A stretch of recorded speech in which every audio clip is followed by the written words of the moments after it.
Question 23. Zena opened an account to save for a new car. 6 months after opening the account, she made her first deposit of $1,200 and continued depositing $1,200 at the end of each 6-month period. Interest was paid at 3% per annum, compounded half-yearly. How much was in Zena's account 2 years after first opening it? Now, the first thing we need is the interest rate per period. So it's quoted at 3% per annum, but it's compounded twice a year, so every half year. So we need to divide 3% by 2, and that gives us R is 1.5% per 6 months. Now we can answer this question as a recurrence relation. So let's start off with A0, which is the amount that Zena has in her account right at the very beginning. So she has nothing in that account. Now, at the end of the first 6-month period, or the first half year, we take whatever we have in the previous period, and we know that A0 represents $0. We multiply that by 1 plus 1.5%, so increasing that by 1.5%, and of course increasing 0 by 1.5% is just 0, and then she deposits $1,200, so that's the plus 1,200. So at the end of the first 6 months, Zena has $1,200. Now let's work out how much she has at the end of the second period, which is at the end of the first year, so the second lot of 6 months. So A2 is equal to whatever she has in A1, so $1,200. That'll be increased by 1.5%, so we multiply by 1 plus 1.5%, so that increases it by 1.5%. And then she deposits another $1,200. So at the end of the first year, so that's after 2 lots of 6 months or 2 compounding periods, she has $2,418. Let's repeat this again. So at the end of 18 months, so the third compounding period, A3, we take whatever she has in A2 or at the end of A2, so 2,418. We're going to increase that by 1.5%. So we're going to multiply 2,418 by 1 plus 1.5%. And then we're going to add on another $1,200 because she deposits another $1,200 at the end of that compounding period. And we get $3,654.27. Now let's work out how much Zena has at the end of 2 years. So after 4 compounding periods, we take what we have at the end of A3, so at the end of the third compounding period, $3,654.27 multiplied by 1 plus 1.5%, so that increases this amount here by 1.5%. And then Zena deposits another $1,200, and at the end of 2 years she has $4,909.08. So the answer is option A.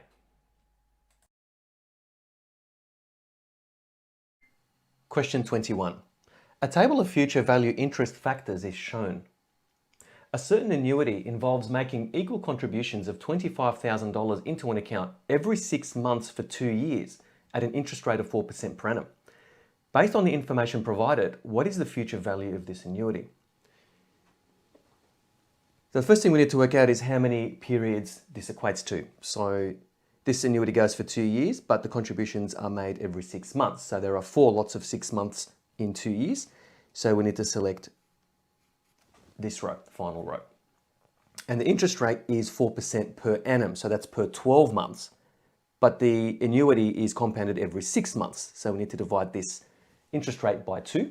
So we need this column here, which means this is the interest factor that we need to multiply the contribution by. So the value of the annuity, we take the contribution, multiply it by the interest factor, so 4.1216,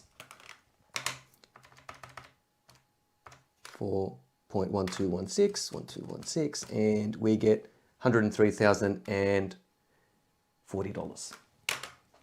Option C.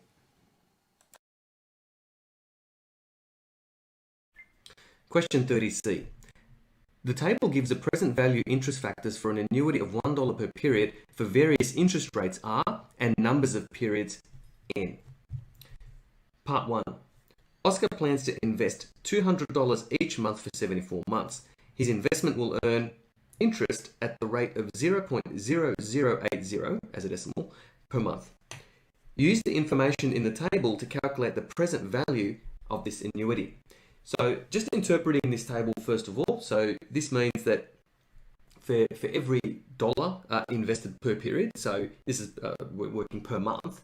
So if you're investing $1 per month, let's say for 74 months, so that's the information in the question. So we're going to be referencing this row, and it's going to earn interest at 0.0080, which is this column. Okay, that column there. So that means then that the present value of $55.68446 will be required to give you the same future value as investing $1 per period for 74 periods or 74 months. So all we need to do is take the 55, okay, 68446, and instead of $1 per period, Oscar is investing $200 per period. Of course, each period in this question is a month, and the present value that's equivalent to this investment is 55.68446 multiplied by 200, and we get $11,136.89. So 11136.89. So Oscar could invest this amount of money up front at this interest rate per period, and you'll end up with the same amount of money in the end at the end of 74 months. So moving on now to part 2. Lucy is using the same table to calculate the loan repayment for a car loan. Her loan is $21,500 and will be repaid in equal monthly repayments over 6 years.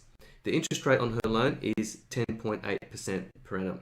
Calculate the amount of each monthly repayment correct to the nearest dollar. Okay, so first of all, let's convert the interest rate per annum into an interest rate per month, since we're talking about monthly repayments. So let's do that first. Okay, so 10.8 divided by 12, okay, 0.9. Let's divide that by 100 to convert it into decimal. So that's 0.009. Okay, so R is equal to 0.009. So clearly we can see which column to use in the table as well. Okay, and it's going to be paid over 6 years. Okay, so the N is 6 years, 12 payments per year, so that's 12 months in a year. Okay, and that'll give us 72 or 72 months. So we need to use this row here, okay, and this column here. So this is the other one that we need. So I might just put an asterisk there. Okay. Okay, so that's the interest rate that we've just calculated there. So, okay, so the present value interest factor, okay,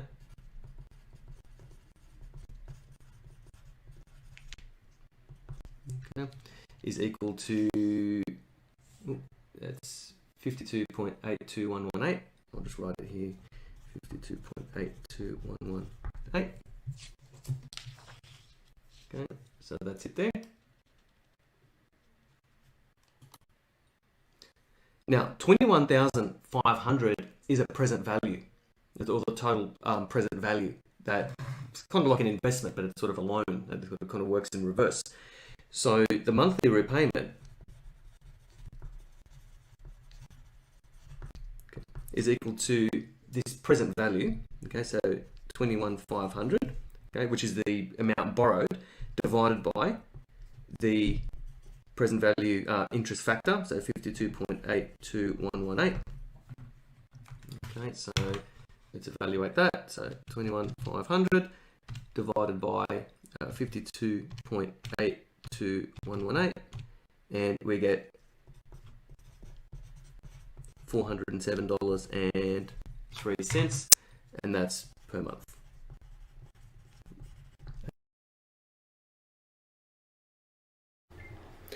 Question 28D.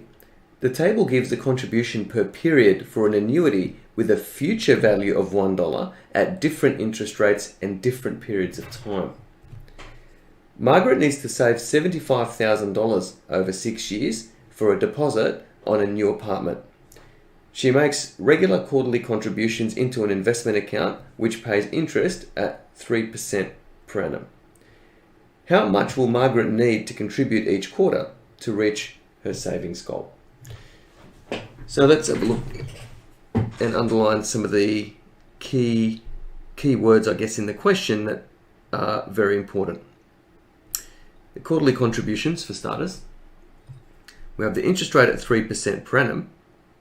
So R is equal to 3% divided by 4, because we want the interest rate per quarter, not per annum. Okay, and that's equal to, well, 3 divided by 4 is 0.75%. Now, looking at the future value table, that's this column. Okay. The next thing is we need to work out the number of periods. So we have 6 years worth of installments, okay, or contributions, and there's 4 quarters in a year.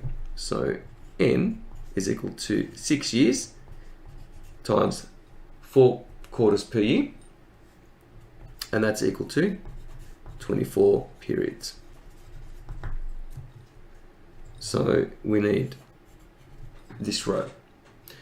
So if we project across and stop at the column we just identified earlier, we have 0.0382. So what this means is that Margaret needs to contribute this much, $0.0382, to have $1 in the end after 6 years.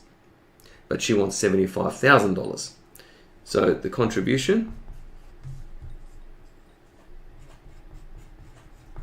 okay, per quarter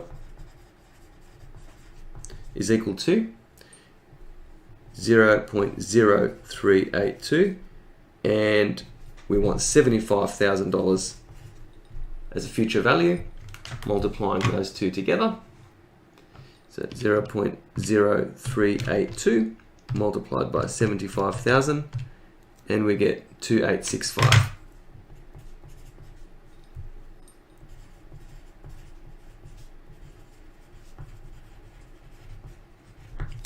Per quarter.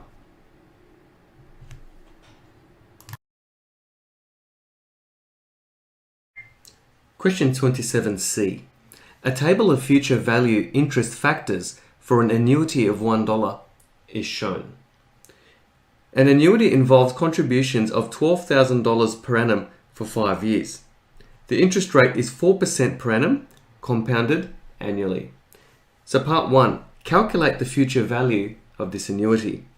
So 5 years is the time period, so we need that row there. And the interest rate is 4% per annum, and we need this column there. Okay, so the factor that we need to multiply by is that one there. So the future value of the annuity is you take the contribution, 12,000, multiply by the interest factor, which is 5.4163. Okay, so future value interest factor there. Multiply those two values together, and that will give you the future value for that time period and that interest rate, which is $64,995 and 60 cents. Part 2, calculate the interest earned on this annuity. So let's take the future value. So we know that in the end we're going to end up with $64,995.60, but we need to subtract the total principal, I guess is probably a good way to describe it. We're contributing $12,000 per annum for 5 years. Okay, so that's $12,000 per annum times 5 years. So this is our contribution, which is actually about 60,000 if you multiply those together. Anyways, we could just enter that in directly into the calculator. So 64,995.60 minus $12,000 per year times 5 years, which is the actual contribution, how much money that's gone into the annuity, and we end up with $4,995.60.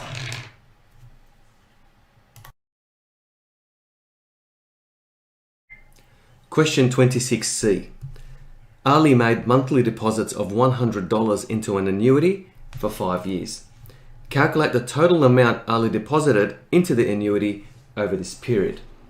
So they're monthly deposits, which means that there's 12 months in a year, over 5 years, and each deposit is $100. So it's $100 per month, times 12 months, times 5 years, and that gives us the total amount of money.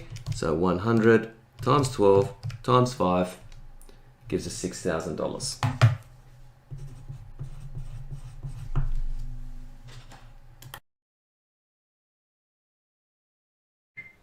Question 42. The table shows the future values of an annuity of $1 for different interest rates for 4, 5, and 6 years. The contributions are made at the end of each year. And that's very important to note that one. An annuity account is opened and contributions of $2,000 are made at the end of each year for 7 years. For the first 6 years, the interest rate is 4% per annum, compounded annually. For the 7th year, however, the interest rate increases to 5% per annum, compounded annually. So calculate the amount in the account immediately after the 7th contribution is made. Now, just thinking about it, 7 contributions of $2,000, our answer's got to be over $14,000. Okay, so just think about that for a moment. Now, the other thing as well is that for the first 6 years, the interest rate is 4% per annum. So according to our table, we're going to use the last row and the last column, which is this number here, and we're going to multiply that by 2,000 to get the value of our annuity after 6 years, because the 7th year, the interest rate changes to 5% per annum, but it's only 1 year's worth of interest, so we're going to treat that separately and treat it as regular compound interest. Okay, so let's work out the value of the annuity after 6 years.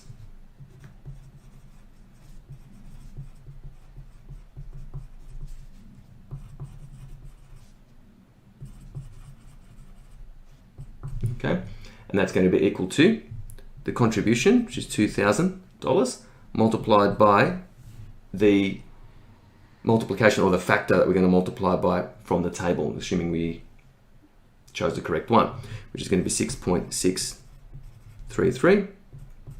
Okay, and multiplying all that together. Okay, so 2,000 multiplied by 6.633. And we get $13,266. $13,266. Now we need to work out the value of the annuity after the 7th year, but the 7th year the interest rate changes. So value of annuity after 7 years is equal to whatever we had gotten in the first 6 years, so that's going to be 13,266 multiplied by 1 year's worth of compound interest, because it changes to 5% per annum. So it's just going to be 1 plus 5. And it's 1 year's worth, so it's just to the power of 1, so I'm not going to show that. Okay. So I'll just enter that here. So 13,266 multiplied by 1 plus 5%. And we get $13,929.30. Okay.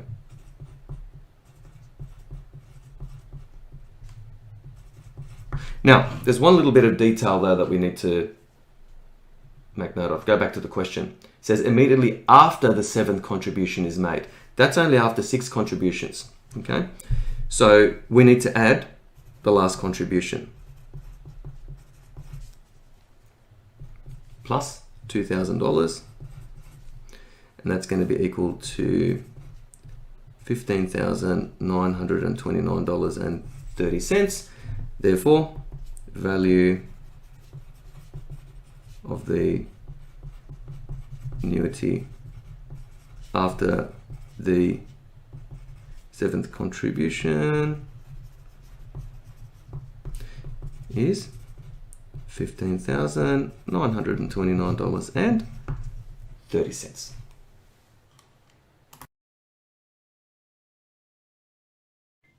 Question 14. An annuity consists of 10 payments, each equal to $1,000. Each payment is made on the 30th of June each year, from 2021 through to 2030 inclusive. The rate of compound interest is 5% per annum. The present value of the annuity is calculated at the 30th of June 2020. The future value of the annuity is calculated at the 30th of June 2030. Without performing any calculations, which of the following statements is true? Now, future value of the annuity is calculated at the 30th of June 2030. There's our first clue. And that's the end of the investment, basically the investment term, right? So it's a 10-year term. So clearly, the future value should be the greatest. In fact, logic would tell you so. So it can't be C and it can't be D, because this is implying that the present value is in fact the largest, or the largest amount. Now, the present value of the annuity is calculated at the 30th of June 2020. So 30th of June 2020, each payment is made on the 30th of June each year from 2021. So the present value of the annuity is actually nothing. It's actually the least. So it certainly can't be B, that's for sure, because $10,000 is the value of the principal or the amount invested over that 10-year period. After all, it's $1,000, isn't it, per year. So it can't be B, logically. In fact, the only other option is A. Present value of the annuity, 30th of June 2020, there's nothing in there, assuming that there's no installments or no payments had been made. So starting from a zero bank account, and then the first installment or the first contribution of $1,000 does not occur until the year after. So A would have to be the answer there, and in fact, logically, it is the correct answer. Question 34. Tina inherits $60,000 and invests it in an account earning interest at a rate of 0.5% per month. Each month, immediately after the interest has been paid, Tina withdraws $800. The amount in the account immediately after the nth withdrawal can be determined using the recurrence relation. AN equals AN minus 1 outside of 1.005 minus 800, where N equals 1, 2, 3, and so on, and A0 is equal to 60,000. Part A, use the recurrence relation to find the amount of money in the account immediately after the third withdrawal. There's also a part B, so I'll just put that there as well. Part B, calculate the amount of interest earned in the first 3 months. Okay. So let's use this recurrence relation. Okay, and it's fairly straightforward to use. Let's start off with A0. A0 is the amount that we have initially, which is $60,000. Now, at the end of the first month, okay, we have our $60,000 to start off with from A0. It's going to have interest added, which is 1.005, which is an increase of 0.5%. And then Tina is going to withdraw $800. Okay, so 60,000 times 1.005 minus 800, and we now have 59,000. Well, actually, Tina has $59,500 in the account after the first month. So this is a recurrence, so we're going to do the same thing again. This time we're going to calculate the amount in the account, or the balance in the account after the second month. So it's a recurrence. We use what we had in the previous month, so we'll start off with that, 59,500. So that's like our principal for the month. Okay, we're going to multiply that by 1.005. So that's adding, the bank is going to add some interest to that, or pay some interest. Tina is then going to withdraw another $800. So this amount here, this 800, represents the withdrawal, the monthly withdrawal that Tina's withdrawing from this account. Okay, so entering in that amount, so 59,500 times 1.005 minus 800, and we end up with 5, 8, 9, 9, 7 and 50 cents. So $58,997.50.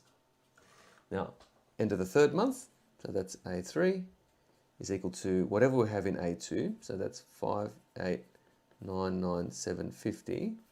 We're going to multiply that by 1.005 according to our recurrence formula there, our relation there. All right. Tina's going to withdraw another $800.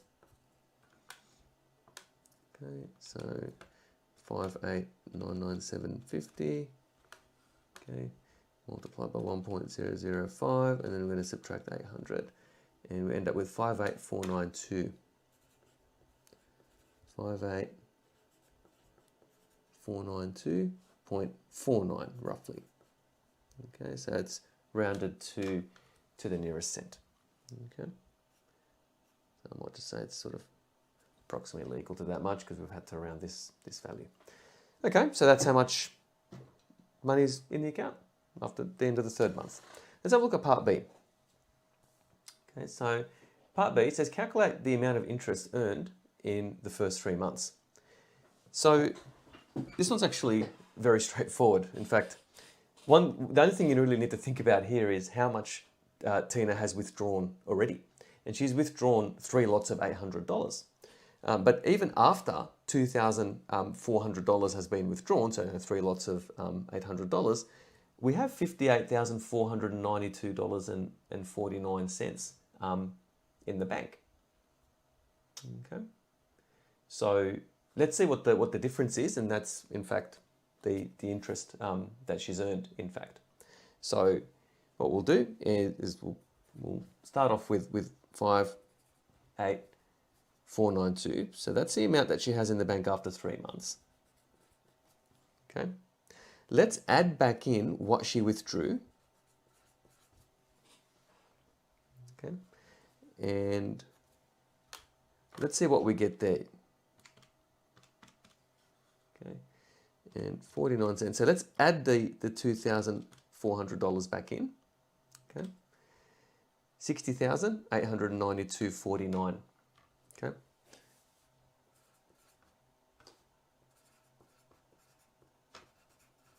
Okay. I could have shown this 2,400 as 3 times 800, but I've explained that now, so you could write 3 times 800 there, that's fine. So the amount of interest then must be the difference between the original principal, so that's the $60,000, and what she would have had then in the account had she not taken the $2,400 or not withdrawn that. So, okay, so the interest, okay, is equal to 6089249 minus 60,000. Okay, and that's equal to $892.49. Now, just incidentally, if she had not withdrawn the $2,400, so I'll need to qualify my explanation here just a little bit. She would have earned maybe slightly more than $892.49. Remember that because Tina has withdrawn sort of some lots of $800 there, that actually reduces the amount of interest she's going to earn anyway. So all I was saying here is if you, whatever she has in the account, so it's almost like you're sort of pretending you're sort of adding back that $2,400, she would have $60,892.49, which is $892.49 more than what she originally started with, which was $60,000. Yeah, so which was the $60,000. So in the end, she made $892.49 in interest. Question 37. Wilma deposited a lump sum into a new bank account which earns 2% per annum compound interest. Present value interest factors for an annuity of $1 for various interest rates are, and numbers of periods N are given in the table. Wilma was able to make the following withdrawals from this account. So $1,000 at the end of each year for 20 years, starting 1 year after the account is opened, and $3,000 each year for 10 years, starting 21 years after the account is opened. And I think that's an important one there that we'll definitely have to see what we can do about that one.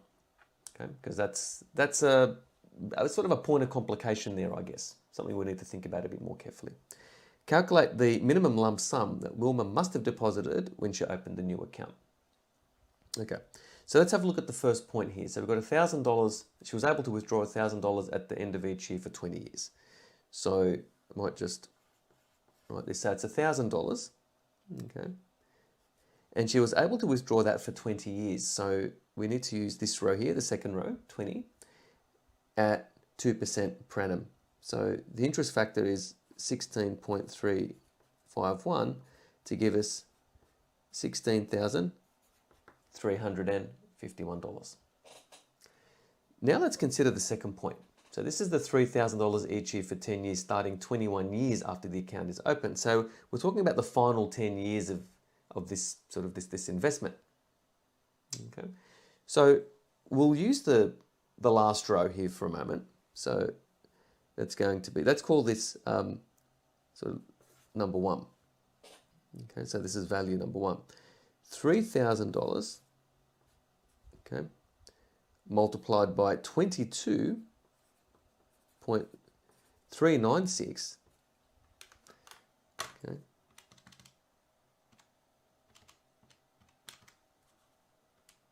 is equal to 67,188.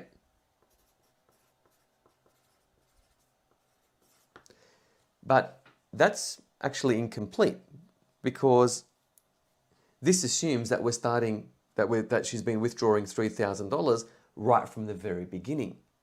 But she didn't. She withdrew that $3,000 at, sort of from the 21st year. So in the final 10 years of the investment. So you've got to be careful with these tables. They assume that you're starting from the very beginning. In other words, n equals 0 or n equals 1, sorry, right from the very beginning. But she's starting from the 21st year. So we also need to sort of subtract this amount, the present value, the present value that we calculate at the 20th year, which is 16.351.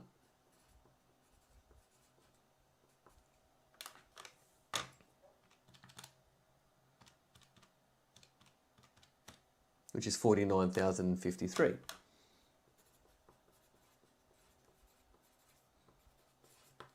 Okay.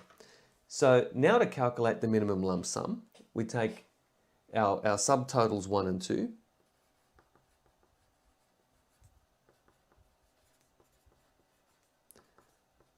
Okay.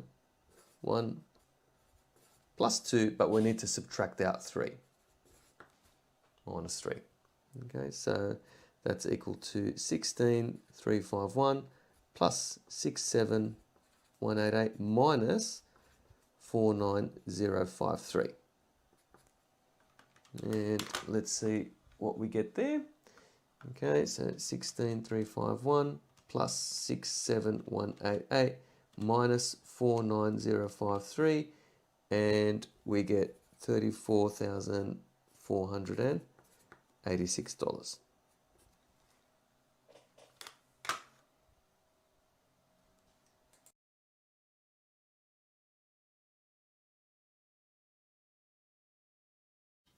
Question 21.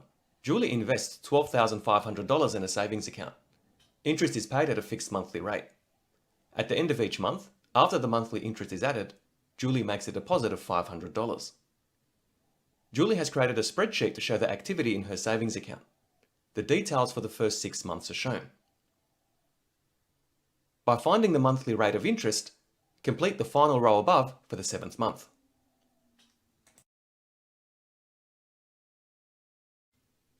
Row 1 of the table can be used to determine the monthly interest rate. $12,500 multiplied by the monthly interest rate is equal to $18.75. Expressing that as an equation, 12,500 multiplied by R equals 18.75. Solving for R is equal to 18.75 divided by 12,500, multiplying that by 100 to convert the answer into a percentage, we get R, the monthly interest rate, is equal to 0.15%. Now the amount in the account at the beginning of the month for month 7 is just carried over from the amount in the account at the end of month 6. So the first box here is $15,624.20. To determine the interest for month 7, we take this value here, $15,624.20, and multiply that by 0.15%, and that equals $23.44, correct to the nearest cent. Now, the amount in the account at the end of month 7 is found by taking the amount in the account at the beginning of the month, so $15,624.20, plus the interest for the month, so that's $23.44, plus the $500 deposit, and that equals $16,147.64.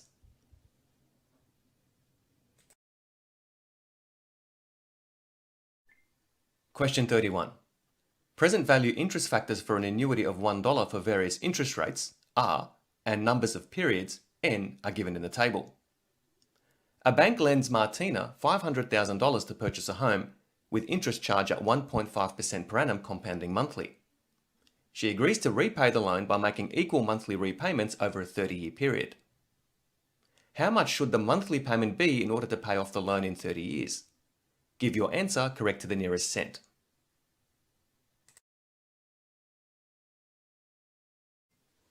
To determine the present value interest factor to reference, we need to find the interest rate per period as a decimal and the number of compounding periods over the life of the loan.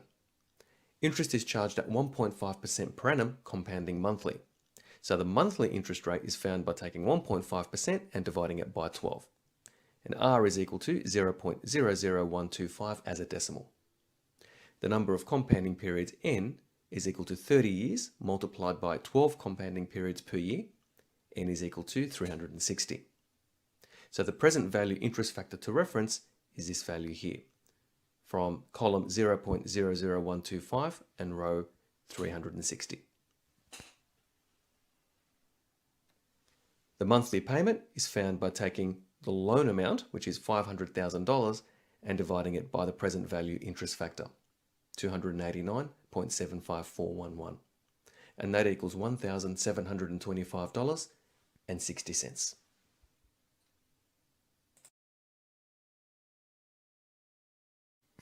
Question 40. A table of future value interest factors for an annuity of $1 is shown. Simone deposits $1,000 into a savings account at the end of each year for 8 years. The interest rate for these 8 years is 0.75% per annum, compounded annually. After the 8th deposit, Simone stops making deposits but leaves the money in the savings account. The money in her savings account then earns an interest at 1.25% per annum, compounded annually for a further 2 years.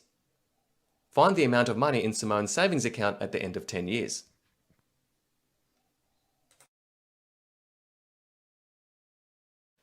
The solution is split into 2 parts. In the first part, we'll determine the amount of money in the account at the end of 8 years using the table of future value interest factors. The result of which is fed into the second part of the solution, which uses the future value formula to find the value in the account at the end of 10 years. So in the first 8 years, there are 8 deposits made at 0.75% per annum compounded annually. So the correct future value interest factor is 8.2132. So row 8 and column 0.75%. So the amount of money at the end of 8 years is 8.2132 multiplied by 1,000, since that's the value of Simone's contribution, and that equals $8,213.20.